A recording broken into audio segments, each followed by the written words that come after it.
But when you hear one person on TV say something good about a player, great about a player, you got to think, are they giving you all the information? Like Cam hasn't won a playoff game in 5 years.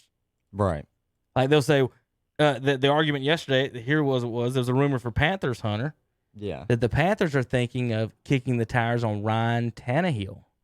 Panthers kicking the tire on Ryan Tannehill. And Panthers fans were losing their minds. And my response, Hunter, is Tannehill has won 2 more playoff games than Cam Newton has in the last 5 years. Right. It's been 5 years since Cam Newton last won a playoff game. It's been 5 years since he didn't jump on that fumble, Hunter. 5 years since he hasn't jumped on that fumble. It's what been could have 5 years. What could have been, and you know what's crazy is the fact that they're saying they're kicking the tires on Ryan Tannehill. Obviously, he's established in the league. If they do that, I think they're drafting someone at 7 and taking Tannehill. Well, See what I mean? wouldn't be surprising. That's what I was getting at, though. Is even if they don't, that surprised me that they would even think about kicking the tire on Ryan Tannehill because the combine started yesterday. They had the wide receivers, tight ends, the quarterbacks workout. And then the takeaway from that, I've seen a lot of the NFL analysts and the draft analysts say they wouldn't be surprised now if 5 quarterbacks are not taken in the first round. This happens every year. They do this crap every year. We don't hear about none of these people. No. We don't hear about the rest of them. None of these quarterbacks. You hear about the top 2 or 3 maybe. So far, the only ones they really talk about are the only 2 that did not work out at the combine. They didn't work out at the combine was Joe Burrow and Tua. Sometimes you'll hear Justin Herbert brought up, but even now they're talking about Love out of Utah State, and they're talking about Jacob Eason out of Washington. McShay just belt Mel Kiper $5,000 charity that Love would go over Herbert. Yeah.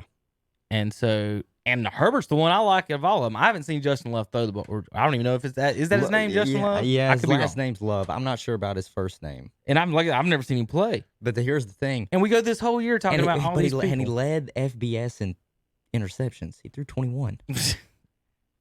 but he could be the next. If your team is Patrick picking, Mahomes. I'm gonna put it this way. We've gotten to the point now, Hunter. Yeah. If your team picks a quarterback in the first round and it's not the number 1 overall pick, right? I think it's a mistake now. You think it's a mistake? I mean, you'll have McShay, Kiper, and them all go out there and say, you have to do the quarterback. They're talking about, everyone is saying the Redskins have to pick a quarterback. Oh, yeah. That blew my mind. I'm looking at this stuff right now. Kiper said it yesterday. He was like, if you're sitting Coward saying it today. Coward said it today. And he was basically going off of what Kiper said. He said, look, if you're the Redskins sitting there at 2, you got to take Tua because Tua ends and far better than Dwayne Haskins. I'm sorry, has Tua ever played a full season in college football? Do we know do you think Tua is better than Haskins? I don't know that. I haven't seen anyone play enough for me. Dwayne Haskins only lost 1 game in college, okay? And he won all sorts of games. He was a 50 touchdown, 5,000-yard passer at Ohio State. So he had all the talent in the world. And I know that his health is better than Tua because he played that full season. Tua has not finished a full season in Alabama. We drafted him at 14th or 15th, maybe. I want to say we were right there. But his first round, right? Yeah. Oh, yeah. He was first. So, we traded up for our second first round pick. So if y'all pick a different quarterback now, you just wasted a starter. Oh, that's why you're bad. That's why teams are bad.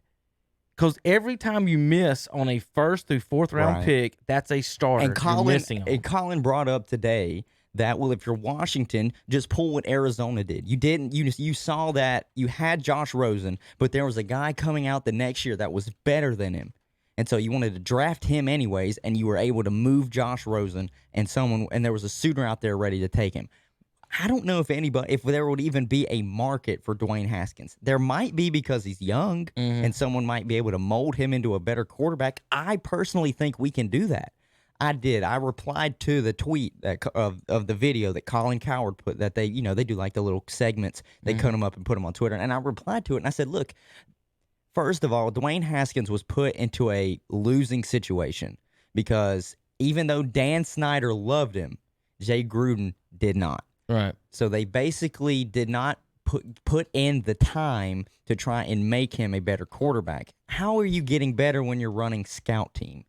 That's literally you read a piece of paper, and because Shannon Sharp said it. He said, and he's a pro football player, so he knows about scout team. He said, look, You read a piece of paper, and it tells you on the piece of paper where you're going to go with the ball. Mm-hmm. So you're not reading any defenses. And you're not even working with first team. I wonder why. I'm sorry, folks, for anyone online. Hunter, I hit a watch party there, and it didn't start it. I got one. It didn't start it. It starts it from the beginning. Does it? Like, did yours start from the beginning? Well, you kind of just started. No, I just started it midway. Oh, okay. I just want to make sure that we were going on the same. Yeah, I think we're fine. Let's see if I can. I'll take this is how I'll time it. This is how you'll time it? Okay.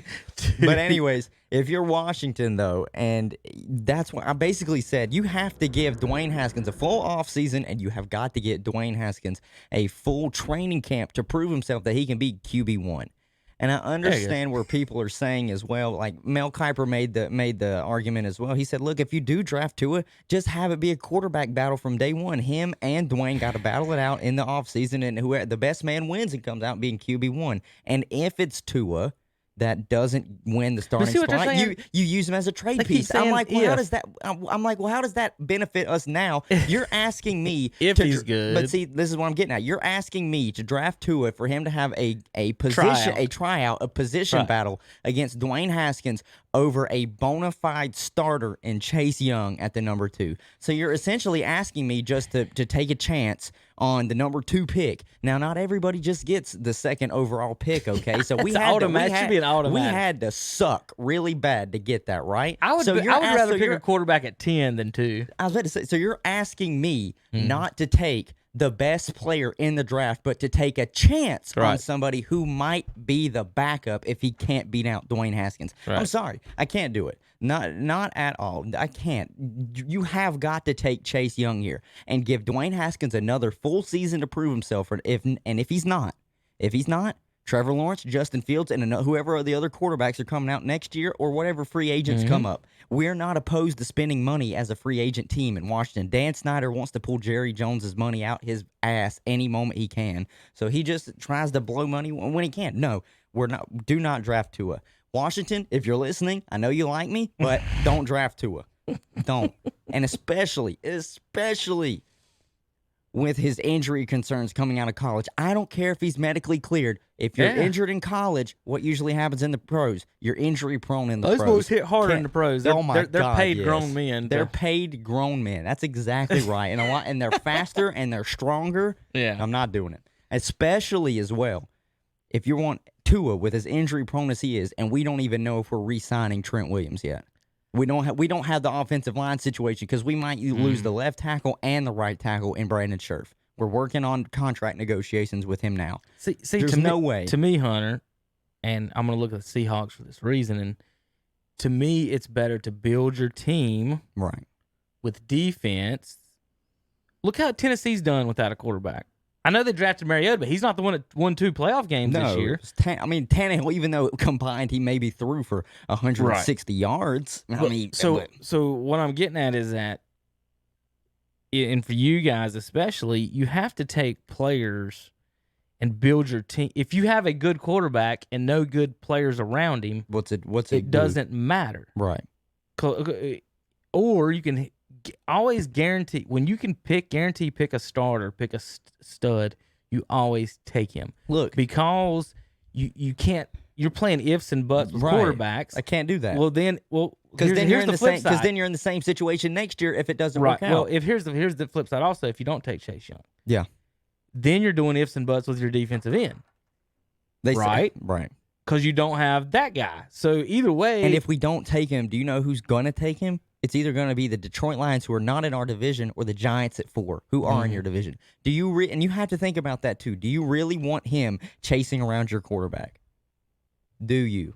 The man was triple teamed in his final 2 games, and that's the only reason why he didn't have a sack. Led the NCAA in sacks. Still missed 2 games in the season. I'm just saying, like that kind of talent, that kind of Lawrence Taylor disruptive talent. How do you not take him, especially with a defensive-minded guy in Ron Rivera? And I just don't understand it. You know, the team. That's basically what he said yesterday. It might take a while for them to be fixed. What? The team or just the team in general? On the 2? I don't think it's going to be a next year fix. Right. I think on the high side next year for us, we'll at least be competitive enough to win 5 or 6 ball games. All right, Hunter, I got one for you. Best 2020 draft fits for both players and teams. Mm-hmm. Burrow to the Bengals. Okay. Yeah. Tua to the Dolphins. Yeah. Herbert, Colts. So I saw this. Yeah. Jordan Love, Chargers. Mm-hmm. Eason to the Bucks. Jalen Hurts to the Lions. Anthony Gordon, Falcons. James Morgan, Saints. And my favorite, Jake Fromm, Tampa Bay Vipers. I saw. Yeah, I did see that. Jake Fromm, look. Hunter's a Georgia fan, if you don't know. So I am a Georgia. That's the fan. reason. That's the main reason I was reading. I'm a Bulldogs fan, and that one is tough for Jake Fromm. I didn't like Jake Fromm for years. He's Jake from State Farm. He needs to go to State Farm. All right. I mean, I'm just not sold on Jake Fromm. I hope he has an opportunity as a backup, but as a starting quarterback, he just doesn't cut it. He just doesn't cut it. You want to know what's so crazy? So Justin Fields was with Ohio State this past season, right? Mm-hmm. He was backup at Georgia, but Kirby Smart didn't pull a Dabo. When Dabo started Trevor Lawrence over Kelly Bryant, Kirby Smart should have started Justin Fields over over Jake Fromm. Mm-hmm.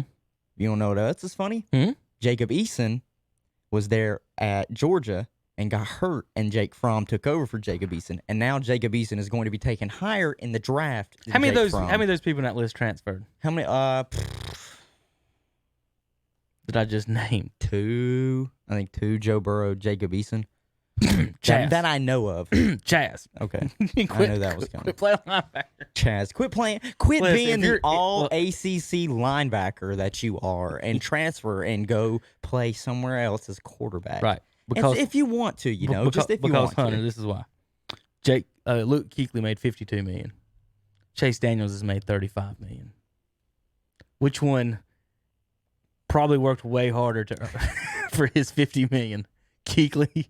Right. Daniels didn't do shit. Hey man, to make as much money as a backup quarterback, you have to be an all-time NFL linebacker. Yeah, but this is what I think. This is what I think is going to be really enticing. Money's crazy. Enticing for people to draft Chaz at the linebacker position, and it's going to be what Isaiah Simmons does. I will now. never say he can't make it at the linebacker. I'm just I saying know. he shouldn't have changed because. Well, I can agree. But If because you Lamar think- Jackson could have made it as a wide receiver. I know. Cordell Stewart made it as a wide receiver. Monty Edwards made it as a wide receiver. They didn't even ask Jalen Hurts. Jalen Hurts basically addressed it and said, "Look, I'm Right. a team player first, They don't ask but the I'm a white quarterback." kids that, is what I'm saying. I know. But if you're Chaz, Why didn't the other two quarterbacks in North Carolina change positions? Who? The other two quarterbacks in North Carolina. Oh, The other two, the two white boys that Chaz is better than. Why Oh. didn't they change positions? See what I mean? now we don't know. Why didn't they if- play safety and defensive? I don't see the third string quarterback playing Nah, defensive end this year, Hunter. I mean, you're right. He probably ain't big enough to play defensive end. But let me finish about what I know. I'm saying about Chaz. Okay. If Chaz going forward is going to continue at the linebacker position, what would be in his best interest? I think he plays inside linebacker. I don't think he plays outside linebacker. They don't. I think they move him around, sort of. They moved their linebacker. They don't Okay. even play positions at And Carolina. this is why. This is why I think it's going to be helpful for him. We know, me and you both know because we saw him in person. Chaz Surratt is probably one of the most freakish athletes we've seen come through the state of North Carolina, especially when he was playing at the quarterback position. What's going to do him a huge favor going forward, especially if he declares for the draft as a linebacker, is what Isaiah Simmons is going to do out of Clemson this year at the Combine. They lined him up at safety, outside linebacker, inside linebacker, defensive end. They lined him up everywhere. So what did that make him? Basically made him a Swiss Army knife. And Isaiah Simmons is an athletic freak. He's So bigger. He's bigger and stronger and runs as fast as Tua. I know he does that. He's I bigger know he and does that. stronger and runs just as fast as Tua does. But for him coming out as a defensive player, that's going to make him more valuable. And I think especially if he has another great season this year, like he did last year, I think he could be a first or second round pick. Easy, Chief. No, I'm just dead serious. This is ACC. Isaiah Simmons is ACC. He's just from Clemson. Yeah, that's my point. This is ACC. Like he's just from Clemson. That's my, all right. So, Kenny Robinson. You ever heard of him? No. All right. He's a prospect in this year's draft. West Virginia this year was where he was. Oh yeah, he's with the Battlehawks. He Isn't he, was Yeah, he was ruled academically ineligible I saw it. Yeah, at West Virginia. His mother had been diagnosed with cancer.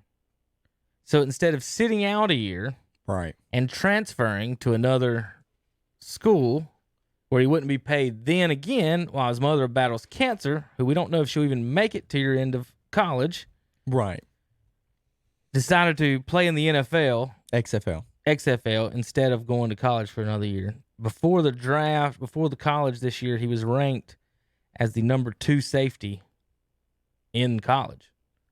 So that's just giving you an idea of the different situations or different reasons for going. He's putting his tape. He's building tape right now. That's what that's all he's doing. Right. I mean, that's and he's playing probably arguing on the best team in the XFL. No, I'm not gonna lie. the value Go Battlehawks. Well, the value of college is changed and is different than people think, and I believe these players are going to see this situation. And we can speak on it now as well because Terry's not watching the show. I know you want to bring it up to him in the morning, but it's the same thing as there's a kicker that instead of going to kick for Clemson and Dabo Swinney has decided to go and play in the MLS. Yep. And that's another thing. That's the exact same thing. It's just literally a the different exact sport. same thing. It really is. He probably won't have a problem with that. No. Because he's soccer. Right. Well, whatever. He can poo-poo my he sport will. all he wants. I promise he will not care one bit if that like kid soccer. left Dabo. And Clemson. But if a kid left Dabo to go kick for the XFL, yeah, he'd probably he would lose his mind. I don't know. I can't wait to see where he is. It's literally the same thing because it's not the same because I don't know his personal life. His mother might not be battling cancer, but it's the same thing where I'm gonna go for the money. Right. And why not? Why not? Well, you're guaranteed, and who knows? He might be a high enough prospect that he's gonna start and go play professional soccer instead of just being on the bench. You know, right. Like he might be that good. A lot of soccer players are that good. They just see the money that can be made as an NFL kicker. Mm-hmm. As of right now, it's a substantially more than an MLS player. But you're still gonna make almost a couple $100,000 playing in the MLS. They pull that kind of revenue right now. They've got so many expansion teams in the work. Obviously, they have the fan support to be able to have this many teams and this many players and support the contracts. Where did I just remember that story or which I one? don't have it on my. There's something about that story I also wanted to get to. I wanted to see if there was a list of his contract or the kid's name. Do you remember his name? From it's probably Clemson? on ESPN. I can just. Punter still show at Combine Bench Press. You see that? Yeah, he had like 25. Talking about that. Andre said that was easy. Andre? Yeah, he did used to do like 500 pounds or whatever. Well, that's a little bit.